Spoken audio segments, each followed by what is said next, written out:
So it's wonderful to see all of you here this evening, and we're delighted to have John Sheehan of the Governor's Office and Mark Holodick, who is the Secretary of Education for Delaware, to talk about the, I'm gonna mess it up, the Wilmington Learning Collaborative. Is that the, oh good, hallelujah. There's been a lot about it in the media lately, and we at Westminster, our church, of course, is located within the city limits of Wilmington, and we do, as a church, we do a lot of work with public schools in the area, with Shortridge Academy and Warner and Urban Promise and Eastside Charter and a range of schools. And we have a fair degree of awareness of the challenges that students in the city face, and the effects of being underserved in terms of educational resources and capabilities. So I think we're going to all be extraordinarily interested in hearing what this is about, and supportive, certainly, of achieving the goals. So having said that, let me turn it over to John, and the floor is yours and Mark's. Thank you, Sue. Thank you for the invitation. This is a real treat to get to speak to everyone. I'm just going to introduce myself briefly, then I'll kick it to Secretary Holodick to introduce himself briefly. We have a PowerPoint that we're just going to go through very quickly, and then I really want to spend the time just having a conversation and talking about some of these ideas and some of the challenges that it seems like you all have seen firsthand. And the goal of this is really to form a partnership to work together on behalf of the children in the city of Wilmington. So just super quick, I'm John Sheehan with the Governor's Office. Former, as Sue and I were talking about, I'm a former 5th grade teacher. And so this is obviously very, very important, very personal to me, and really excited to be with the governor. I've been here since February of 2017, and it's been a real treat and a real honor. So thanks so much again for having us, and I will kick it to Dr. Holodick. Thank you, John. Again, as John said, very appreciative of your invite to attend tonight, and look forward to sharing some information with you about this very important collaborative, and then answering, of course, any questions that you might have. So I've been the Secretary of Ed for about 2.5 weeks now. So I'm new to the job, but the content that is going to be shared with you this evening, I am very familiar with, and I am keenly aware of the challenges in the schools that we are going to be referencing. So before I became Secretary of Education, I worked at the University of Delaware in their Graduate School of Education for 2 years. And prior to that, I was the superintendent in the Brandywine School District for 10.5 years. Prior to that, I was a principal at Concord High School and a principal at Delmar Middle and Senior High School. So I literally went from the most northern district in Delaware to the most southern and back. But I graduated from Concord High School in 1989, and I lived through the public school deseg system. And I am all too aware of the challenges that so many of our students and families have faced, unintentional and some intentional. But at the end of the day, John and I are here to talk to you about a way in which we think we can improve opportunities and outcomes for students who are attending as many as possible, of our elementary and middle schools in the city of Wilmington. And it's a very focused plan, and we're excited about it. Awesome. So again, I'm going to share my screen. I'll go through the PowerPoint pretty quickly just to give folks an overview, and then I'll stop sharing and would love to hear questions and comments and feedback. So can everyone see my screen here? All right.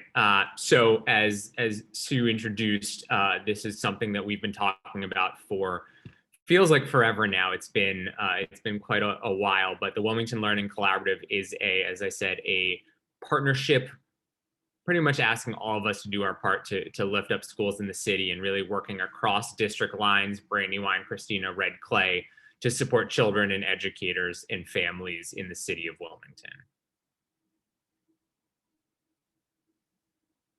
So it seems like from some of your work, you're familiar with some of these challenges, but we face a number of barriers when it comes to schools in the city of Wilmington.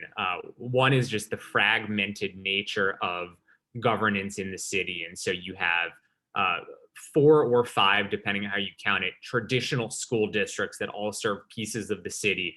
And then you have a number of charter schools as well. And so there's not a unifying structure or unified practices and policies. It's a lot of fragmentation, which can lead to challenges coordinating services.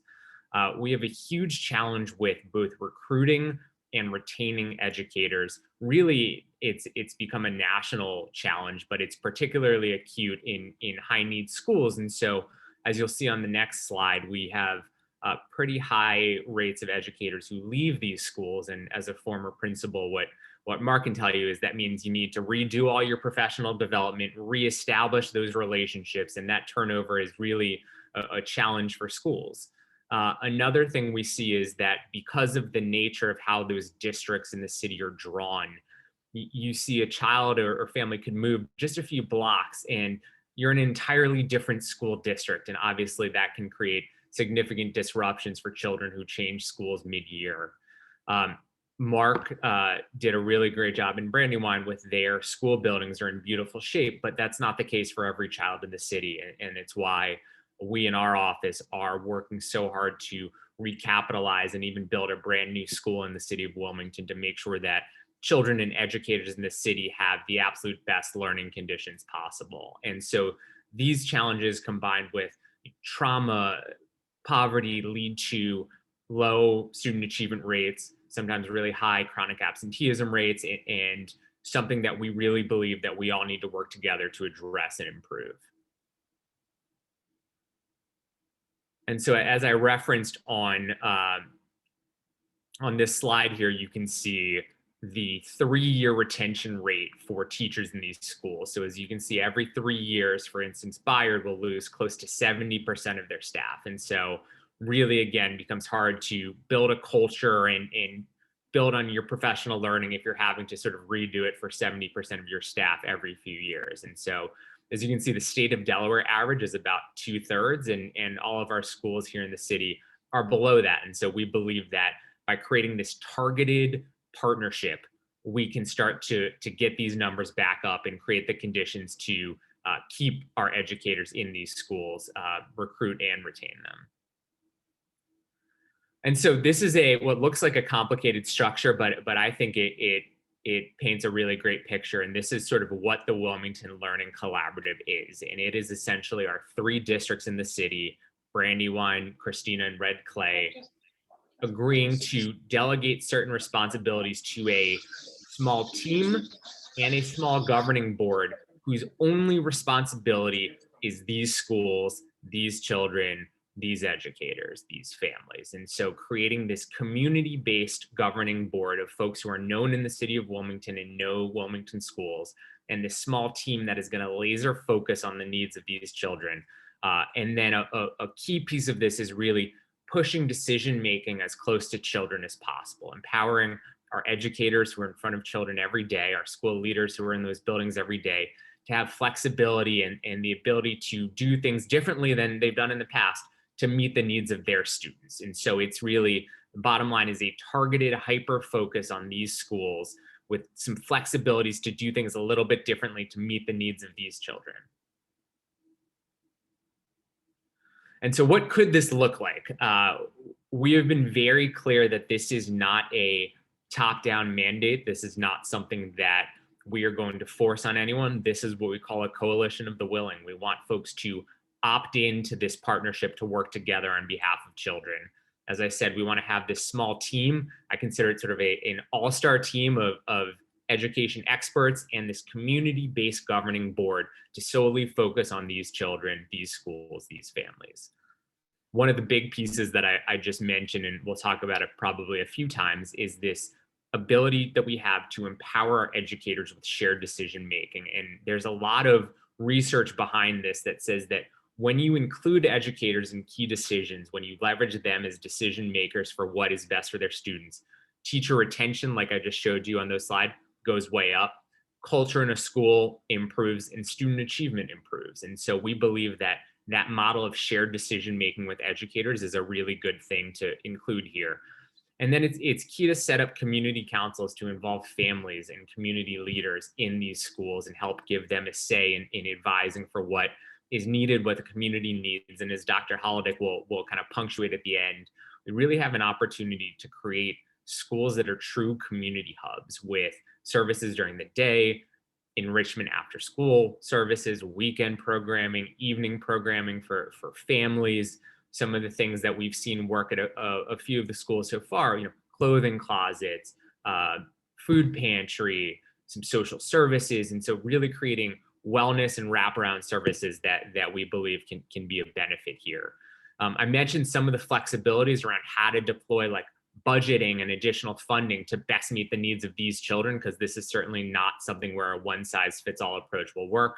And then the ability to work across districts. There is a lot that I think we can share across schools. We visited a number of these schools recently, and there are best practices that are happening in pockets, but we can share them across the board. If Bancroft's doing something well, they should share it with Warner. If Warner's doing something well, they should share it with Harlan, and creating connectivity between educators, school leaders, and really being able to leverage collective expertise here. And then again, just important to say, this is not a takeover. These schools remain in their regular school districts. We're just creating a structure to provide hyper focus and community-based focus on our city schools. So we have done significant community engagement to this point, and it's something that we will absolutely continue doing. We are up over 150 community meetings, Zooms, phone calls, school visits to collect feedback, to talk about this with folks and hear what folks in the community, parents, educators, students want to see in these schools. And so this is just sort of a few highlights of folks we spoke to, and I'll certainly add this group because we're excited to hear your feedback on what you think.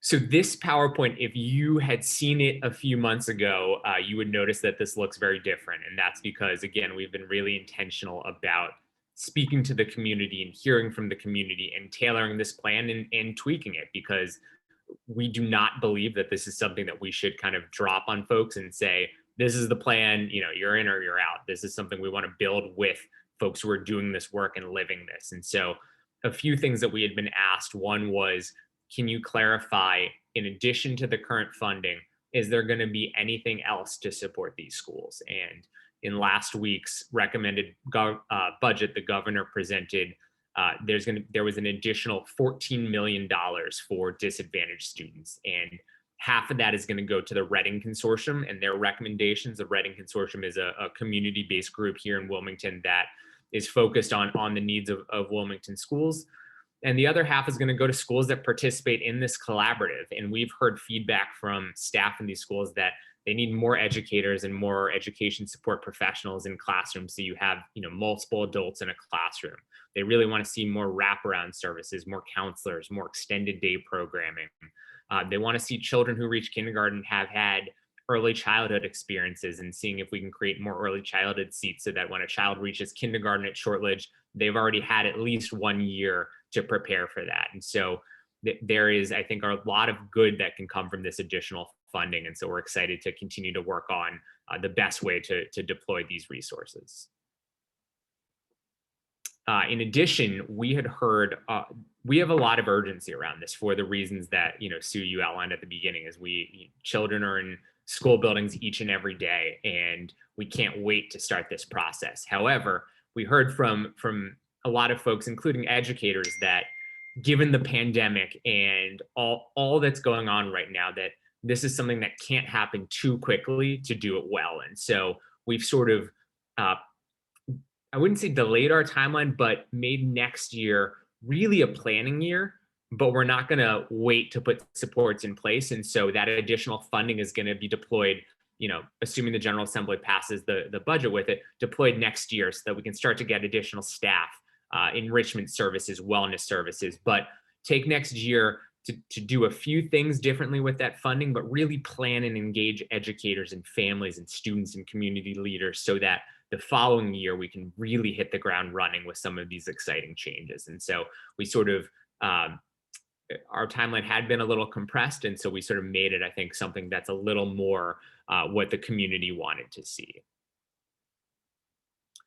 Another really big piece of this, we had approached this as focusing on those traditional elementary and middle schools in the city of Wilmington. And we heard a lot of feedback about the need for more coordination at the high school level. And so when you look at the high schools in Wilmington, there's no traditional district public school high school in the city of Wilmington. You have Charter School of Wilmington and Cab Calloway School of the Arts. You have Free Erie Charter School and Great Oaks Charter School, and then you have Howard High School. And so folks have really said, for some students in the city, we were out knocking on doors in Hedgeville on the west side of Wilmington, and those students are zoned to Glasgow, which is not very close to the west side of Wilmington. And so trying to figure out how to support students right now in the short term with high school placements. And I think, that conversation has to include Howard High School for a number of reasons.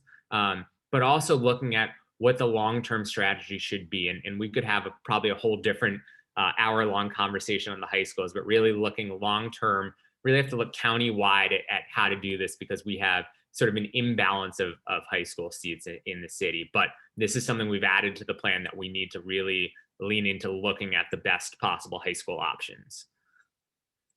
And so where we are right now, and this is my last slide, and then I promise I'll stop talking at you. Where we are right now is we're asking the 3 districts, Brandywine, Christina, and Red Clay, to have their school boards take a vote to formally explore this partnership, to come to the table with us and start to craft the finer details of this plan. And again, we've been very intentional about presenting a framework, but not coming with a fully baked plan. We have the elements that we've shared with you all, but we really want this to be built by educators and by families and by students and by school leaders and community leaders. And so we're asking school boards to vote to join us in exploring this partnership. The Christina School Board voted last month unanimously to join us and work together. Brandywine's meeting is next Monday, and Red Clay's is next Wednesday. And so we are hopeful that they will also take that step so that we can really begin to build out a plan that's best for children and educators. So I have spoken a lot, but I want to give Secretary Holodick a chance to put a finer point on anything. And I see Charlie McDowell joined. So Charlie, hello. It's great to see you as always. Haven't seen you nearly enough throughout the pandemic. So good to see you. Mark, did you want to add anything?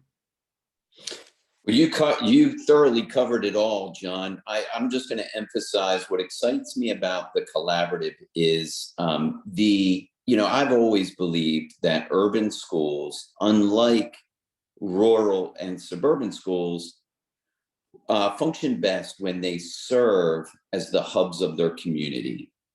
And, I have always lived in the suburbs, and, having been a superintendent, now secretary, I certainly value the after school and evening, sometimes weekend programming that happens in our suburban and more rural schools. With that said, they function a little bit differently than our urban schools. Our urban schools are, when I say the hub of the community, it's the gathering place for our students and often families. And community-based organizations often use those schools. And there was a time, I would say probably the high water mark in Wilmington was in the maybe late 70s through the mid 80s, where our elementary schools had really tight connections with a lot of interagencies and community-based organizations I just mentioned, such as the Police Athletic League, the POW, connecting with Warner and Harlan and other schools.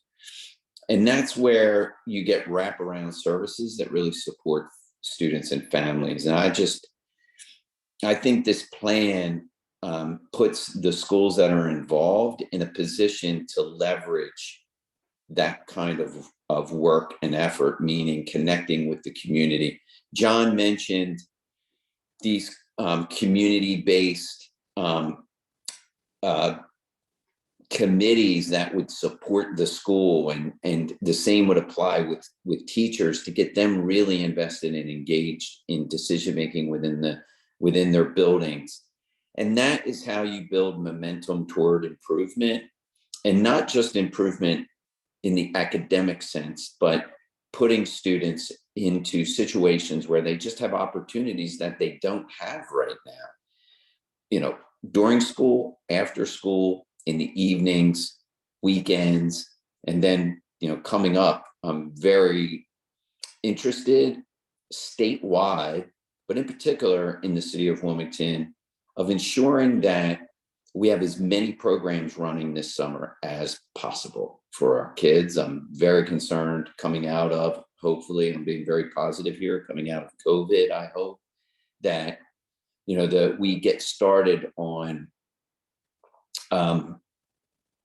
closing this opportunity gap that our kids have experienced, where they otherwise would have been over the past couple of years involved in clubs and organizations, dance, the arts, music, athletics, and that much more, that they just haven't been able to engage as much. Some families, more than others, have been able to still access some opportunities, but too many of our disadvantaged children haven't. And it's incumbent upon us to do something about it. So that's a little bit outside of the collaborative, but the point being, I really think it's important for those schools to become almost like community centers in the off hours. So we'll stop there, and we really look forward to getting feedback from you, as well as answering any questions that you might have.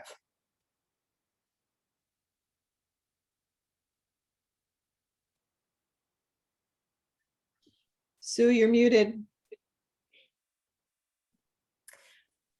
I was going to have a wine glass as you're muted. That's what you needed, Chris. Thank you. Thank John and Mark for giving us the background and perspective on this. I'm just curious if I could see, just raise your hands. Were you familiar with the Wilmington Learning Collaborative before tonight? Have you seen anything about it in the newspapers or anywhere on the media? Interesting. Okay, well, and this is very, very timely then, and very glad to be now opening it up for any questions or comments that you might have. Charlie, is that your hand that's raised? Yes, it is. I would just like to commend John and the Secretary and the Governor for putting together this effort. I think that our public education system is a major, do I want to say problem? I don't know. It's a major issue. We've got so many families that they don't live in Delaware because they go across the line in Pennsylvania and they've got a school offering that is just much better than what we've been able to provide in Delaware. So I think this is a great effort to deal with a very complicated situation where you have 3 different school districts involved. I couldn't help but notice it seems like that this approach takes some of the best of the charter school arrangement and puts it into the public and the traditional school district arena, and with additional funding, as opposed to the charters have hands tied behind their back with no capital funding. But in any event, overall, I just want to commend all of you for putting forth this effort, and I hope the 3 school districts will come together and really come up with something good. And certainly with Charlie's background at Eastside Charter School and work with Reach Riverside, has an in-depth knowledge of all of the circumstances that you're describing. So thank you for that vote of confidence, Charlie. Sue, I just want to mention that is a great point that Charlie makes. The flexibility that the schools have is definitely different than what they're used to in a traditional system. So that's really important. And with Charlie's, knowledge of Eastside, and, I'm sure he's very, very familiar with like the Teen Warehouse through Reach Riverside. There, it is in many ways a similar model mindset wise, right? It's providing kids with safe spaces to be around adults who are going to lead engaging activities. So I appreciate Charlie's feedback and support. Thank you. Lynn? Thanks. So yeah, I'm really excited about this, and mostly about the structure that seems like something that can actually move forward quickly. I think the community has been watching over the past, let's say, 2 decades as one commission or committee after another was formed and would publish reports and recommendations, lots of them filled with great ideas, but there wasn't this structure of how to move it forward. And I think getting the boards and the participants to voluntarily say, yes, we want to jump into this and work together, I think is a brilliant way to organize it and make this stuff work. So I'm really excited to see about what will come of this. Thank you so much. Thank you. We are too. Mhm. Okay, can you hear me? I'll get my little Yes, mugshot Barbara. in there. Okay. I love the concept of going back to having the school as the community center, the center of learning as well as activity. Is in trying to match that set of words to the vague suggestions that you have, are you thinking that the different school districts will support the same kind of programs in the inner city schools? No matter what district they're in, they won't compete. They'll all do the same sort of things, making the schools more uniform across district lines. Is that part of the plan? John, I'm happy to take a crack at this one. Okay. So I suppose the answer is both yes and no, and I don't say that to ride the fence on this. I'll explain why I say yes and no. So we are sort of describing things at a high level that sounds vague intentionally, because the plans should and will be developed by the schools themselves that are part of the collaborative. John and I, having both spent a lot of time in education and working with inner city schools, we have a vision, so to speak, on what this could be. We've spent some time looking at similar models that have worked across the country. And I think John and I have, and the governor and Jim Simmons and others who have been really knee deep in this, have walked away recognizing that some of these strategies are just embedded in all of those successful programs and initiatives from other places. But at the end of the day, it'll be the schools that are in the collaborative themselves that determine exactly what those programs, after school, weekend programs are. I think some of them will be consistent, that they'll all probably partner with some of the community-based organizations or faith-based groups possibly. And then others may say, we've had a long-standing relationship with this organization and we're just going to stick with it, and others might not be. I don't think we want to, I know we don't want to micromanage it, because if at any point it feels like it's coming from us, then the commitment to it is just not as strong as it otherwise would be. So John and I have to be really careful and thoughtful about, what we expect coming from it. And we have to be willing to let the educators, the students, the families, and the community, and the board, quite frankly, that's going to be overseeing, the schools, really drive the decision-making around the programming. John, did you have anything to add to that? No, you summed it up perfectly. I think we do want to create some structures that are uniform, but as Mark said, we also want to allow schools to meet the needs of their students. And we've been visiting a bunch of these schools, and even within the city, different schools have different needs. And so giving them additional resources and the flexibility to deploy those resources to meet their students' needs is something that I think it seems common sense, but sometimes we don't empower those closest to children, and we want to change that. I think a lot of times sharing best practices, making information available as to what's worked and how it's worked, and then letting that be absorbed by the individual entities and then make their own judgment about how and if they might be implemented. You open it up by sharing the information and then it gets applied locally in a way that fits, would seem to make sense. Roger or Sandy, one of you has your hand up. Roger. Yeah, I was thinking about that. This is at a high level, and I was hoping there would be an example of some for the child. Let's say a child that has that's 2 grades behind on reading level, and whose parents maybe are disengaged. What you're not going to dictate an approach, but what is missing now, and what would be provided by this collaborative in terms of the resources? I mean, would you say, yes, we would recommend an after-school program here. We would recommend a tutor. But you've already mentioned the issue of getting educators into the system and keeping educators into the system. How does that all work together for the child on the child level, individual child level? What do they see? It's a great question, and it's I think the first question that we would ask ourselves is, what is the goal that we're trying to do? And the overarching goal is to improve outcomes for children. So that's a key question. So what could be deployed to help a child? Let's say I taught 5th grade. So let's say a 5th grader who, to your point, is reading on a 3rd grade level.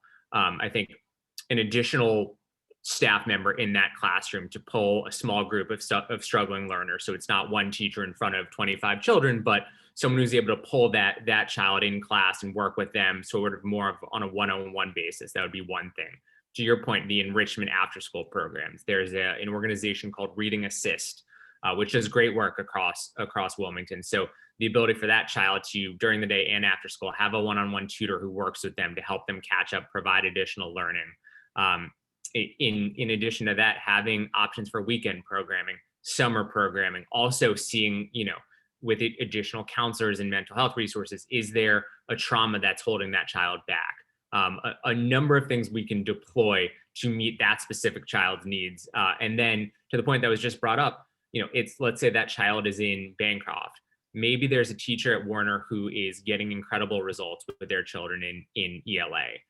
Pairing them up, having that teacher go sit in that teacher's class, learn from them, take those best practices back. That's something that we're really not doing across districts. So I think we have a ton of opportunity to address the needs of that child. And your point is really well taken, because we were at Warner recently and really impressed with the job that Dr. Newton does there. He's a really strong school leader there. And he has a classroom that has each child and where they are achievement-wise on the wall, and has these big folders. I think pink is for either a grade and a half, 2 grades behind.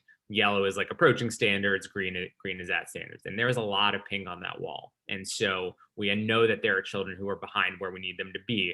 And so we're hopeful that this structure opens the door to all those things I just said and more. I mean, Mark has more experience than I do on this front to get that child and help them catch up. It's not going to happen overnight, but we need to start moving in the right direction with those additional supports. Mark, would you add and build to that? No, I mean, I think you covered it, John. I think you hit it on the head.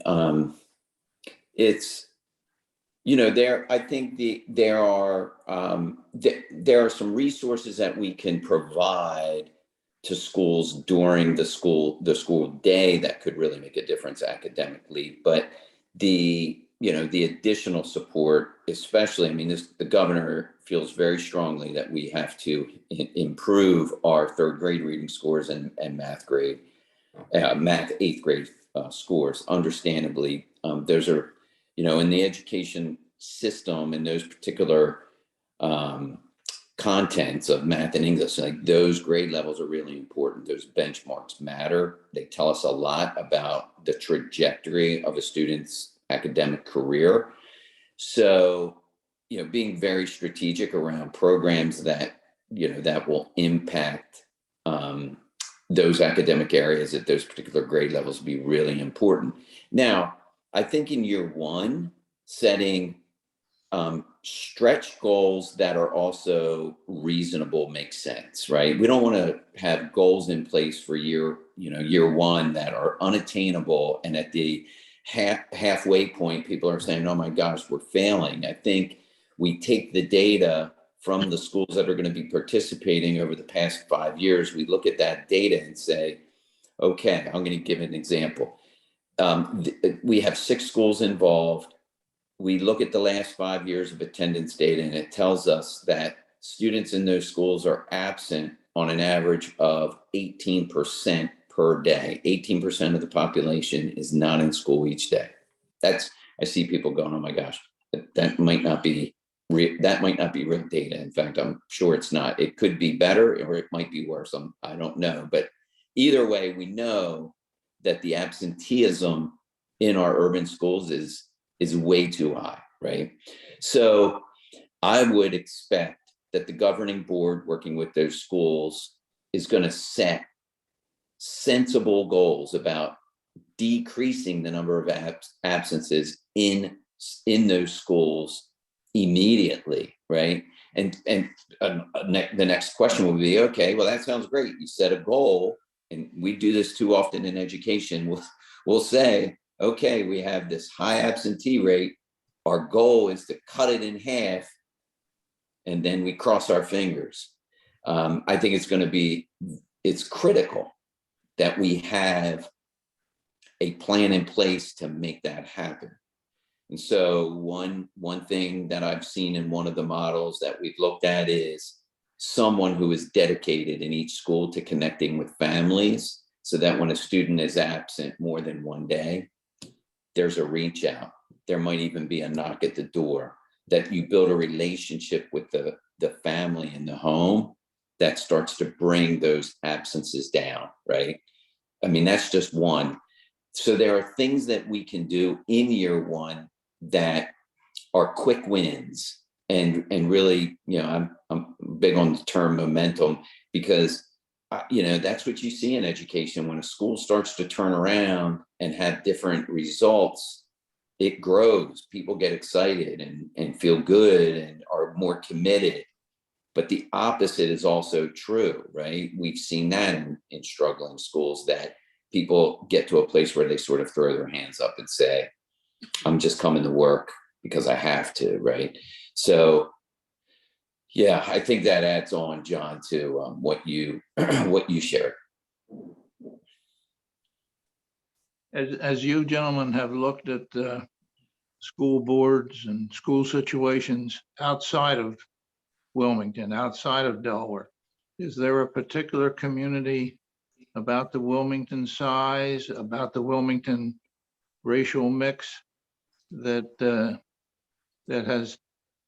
might be considered some sort of a gold standard, might be some sort of a school that has really turned their system around? And I guess I'm wondering, or have we looked outside of Delaware as to who's beat this as far as a community our size? Yeah, it's a great question, and this sort of model has evolved throughout my time here. But our conversation started. I'll try to give a short version of this, but I think it's an interesting story. So, Governor Carney met Governor Baker from Massachusetts at a National Governors Association event, and they got to talking about education. And Governor Baker invited a number of us to come up to Springfield, Massachusetts, and see what they were doing there around school improvement and turning around schools and strengthening schools. And so we brought a large group of us. We had some city council members, legislators, district folks, teachers, principals, and we went up there, and they have deployed a similar model to this, where it is a number of their schools are a part of this, that what they call an empowerment zone.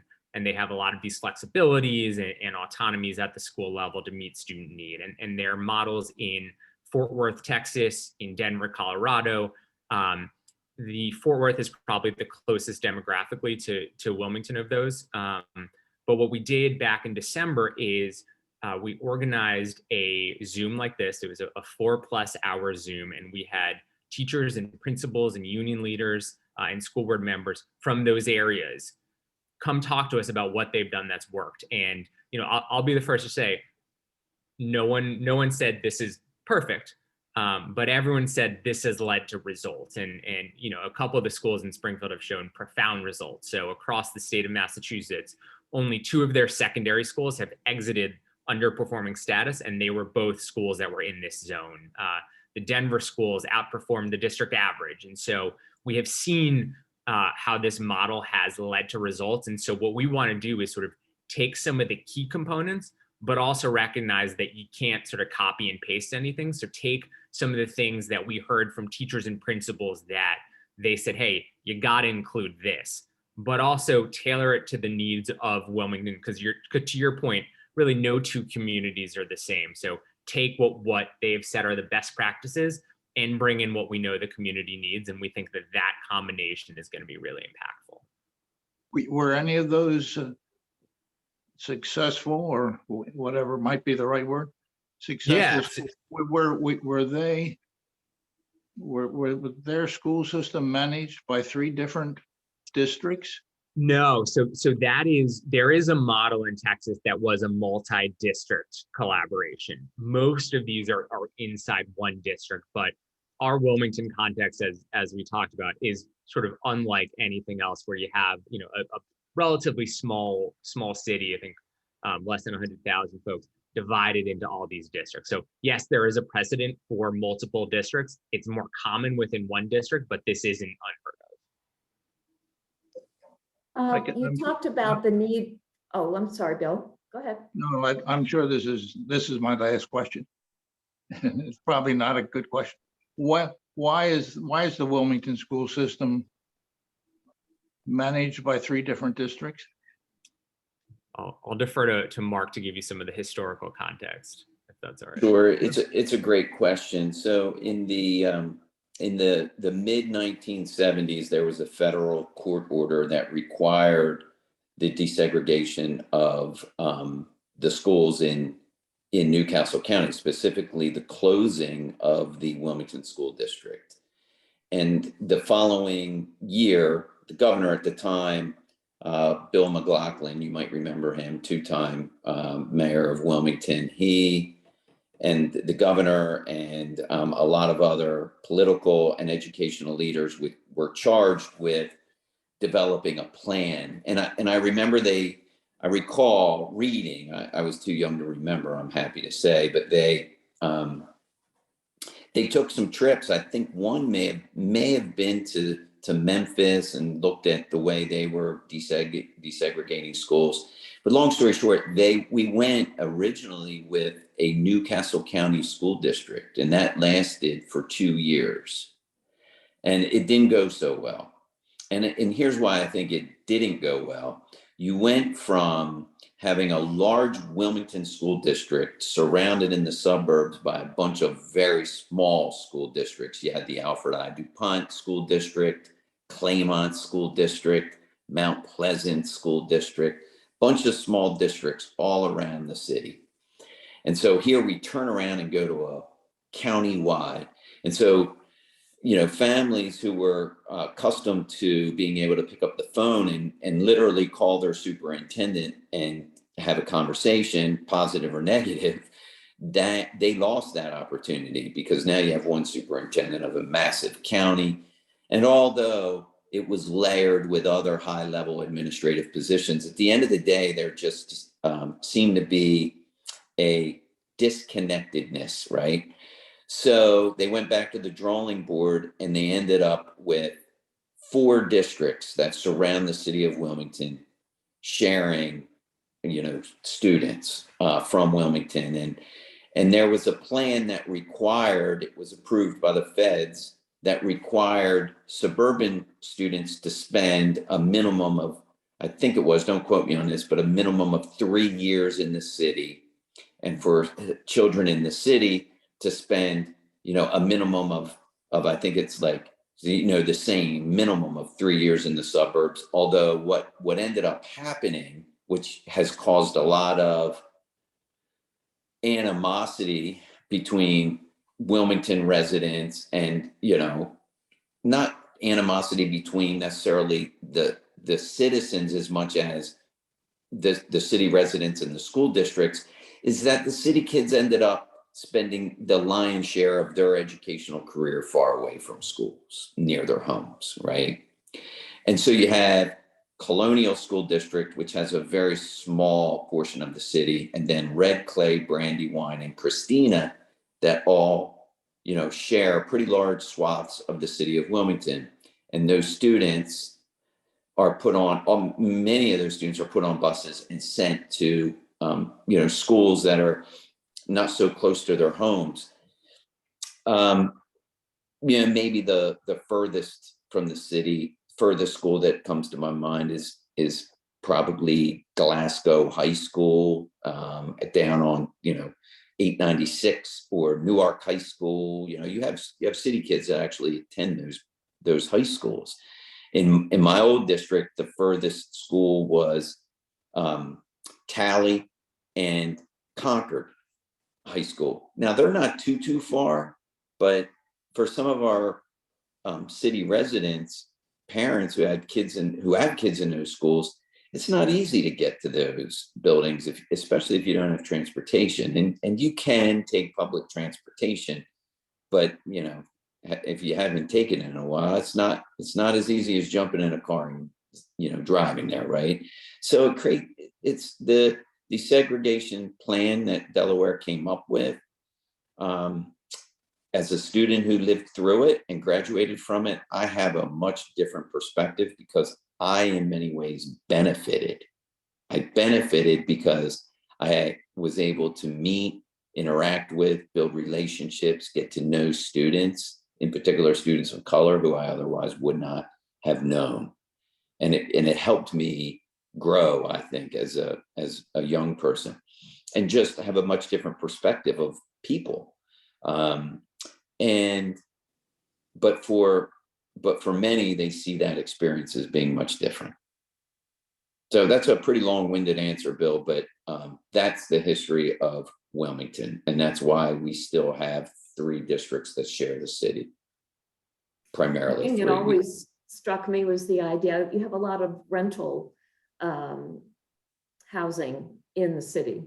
And your rent is raised and you need to move someplace else, and you move a few blocks and all of a sudden your children are not just in a different school, but a different district. I mean, it's sort of extraordinary on the street level, at the family student level, how this plays out. Theoretically might make some sense, but it can be pretty hard to manage. Let me ask you, you mentioned that the upcoming, I believe Brandywine and Red Clay school boards are going to meet. Is it your expectation that they will also vote in favor of this collaborative as the Christina School District did? We are hopeful. You never know for sure. This is new and this is change. What we're asking, though, at first is, again, really just to have the conversation, develop the details, and then they would have to vote again on the details. So, nothing is guaranteed. If Christina's any sort of indicator, we had a really good meeting with Christina and they voted to move forward, but we're certainly hopeful that folks will, but it's certainly nothing is guaranteed. Well, one of the things I would suggest, many of us live in the Brandywine and Red Clay school districts. So we'll send you all the information about when the school board will be meeting. And we'll ask that, since most of these are hybrid, at least, if not Zoom virtual, if you feel so inclined to please attend the school board meeting and hear the proposal and the presentation. And I don't know if there's opportunity for public comment, or It's been a long time since I've been to a school board meeting, but I think our presence there would be useful in terms of the discussion that occurs and the action that is taken at this point, I guess, to explore the opportunity. It's not making any firm and final commitment, but it is a step forward. If we don't consider it, then there won't be the opportunity to make something like this happen. And there Sue, is- you know there is that's certainly virtual. public comment. Yeah. Sue, you know that's virtual, right? So you could do it just like you're. I know Okay. you can. I think, Okay. I forget, one of them I think had a combination of in-person Yeah. and virtual, but yeah, all of them you can attend virtually, right? Someone has their hand raised. Jerry? Jerry, Oh, I'm Um, sorry. Jerry, one second. Marlis has had her hand up before. Let me go to Marlis and That's then we'll okay. go to you. Marlis. I realize that everything is yet to be determined, but would you anticipate a board that's has members from each of the districts on a board to run this collaborative? How would it operate? I mean, I realize you don't know yet, but what would your anticipation be? Yeah, it's a great question. And the short answer is yes, we would envision that the participating districts would have both the member who oversees the city. So in 2 of the 3 districts, in all of them, there are 7 members on the school board. In 2 of the 3, only one of those is someone who lives and represents the city of Wilmington. Red Clay has 2. So, Wilmington represents a small makeup of these boards. So we would envision those city representatives from each district be on this board, along with the superintendent. And then in addition to those folks, so that could be as many as 6 if all participate. And in addition to those, we want to see community representation. So folks who are known in the community and know city schools, perhaps someone who is an active parent of a child in one of these schools, someone who taught in these schools and has experience, community leaders who folks can see, oh, this looks new, but oh, I know, Sue Linderman's on the board. I know her. Sue's been in the community forever. I trust her. And so, you want to, and the challenge, of course, is you want to create a representative board without letting it get so big that decision making becomes a challenge. And so representation from the districts, representation from the community, all focused on these schools, but still try to keep it a manageable size. One more quick question. Your last slide referred to something of a MOU. What is that? Is that what is that? Yeah, so an MOU, a memorandum of understanding, and this is the document that would create this structure formally. Thank you. Jerry. Yeah, Mark, you mentioned that when you were going through the system, when it was changing, that you met other students and gained some things from meeting other students. I went to a one-room country school where there were grades from kindergarten through 8th, and there wasn't always a student in a grade. But one of the things, and there was only one teacher in the school, and one of the things that frequently happened was that one of the older students, maybe 1 or 2, maybe 3 grades ahead of a student, would help the younger student. And one learned, as an older student, you learn things when you taught something to somebody else, just as the student learning from you learned things. Has there been, and given the issue of staff shortages, has there been any consideration of working with some kind of a program to help older students help younger students? Yeah, that is something that we would hope to see. Again, we can't require it, and nor should we, but I would expect that there will be a partnership developed between the schools in the city, the elementary and middle schools, and high schools either in the city or near the city. So as an example, Harlan Elementary from Brandywine, if they join, I could see a partnership with Mount Pleasant High School possibly, or another school nearby, high school nearby, like possibly Friere is a high school in the city that's not too far, and those high school students supporting some of the elementary students. So it's definitely possible. Now, with that said, unlike a school that is a elementary, middle, and high all in one, there are some logistical challenges to making those connections, because you got to get the high school students to the elementary school and all of that. So you got to work through it, but it can be done. And I've actually seen that model. We had it in Brandywine.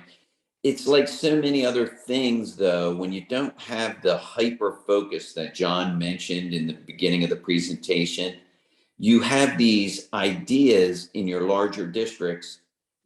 We did this in Brandywine. We connected our Heine's elementary schools with high schools. And for like 6 to 8 months, it would be really good. And then it sort of fizzles out. It loses its steam, because your attention in such a large district, with 16 schools, your attention gets pulled elsewhere. And then it sort of falls apart. And so the task of this board, this new governance board, and the folks who are overseeing the work, their job is going to be to ensure it continues and grows. Yeah, one of the things I would suggest is give some thought to having students within the same school, an older student help a younger student, and so what if they're in the same school versus a different school? It's a good idea. Well, I want to thank John and Mark for being here tonight. This whole topic is very near and dear to us at Westminster. If you looked at those 6 schools that are listed, Highlands, Shortridge, and Warner are all backpacks, partner schools of Westminster. We've been doing a backpacks project for 17 years with city schools. And we've often talked about, are there ways that we could extend and expand and enhance our partnership with these schools beyond just the backpack supplies? And Eastside Charter, I believe, has been one of those schools from the beginning. And so it's, I think, incumbent on us, perhaps through our Urban Mission Committee, to keep informed of what's happening here and to see what ways we might play a role. We've talked about tutoring and mentoring and a range of other interactions, but to be creative about ways that we can work with these schools in additional aspects and be supportive of this program. So I'd say that's something that we can do collectively, corporately as Westminster Church. And then I would ask each of us, as we can, to attend the school board meetings and keep up with what's happening with this collaborative and how it's proceeding. And I think we'll ask John and Mark to come back at a later point in time and share the wild successes that have occurred as a consequence. We really are grateful for your being here tonight and for the work you're doing on behalf of these students who deserve so much more. Thank you. Thank you for having us, for everyone. having us. All right, everyone, thank you so much for being here. Enjoy the rest of your evening. See Thanks you very soon. much. Thank you. Bye-bye.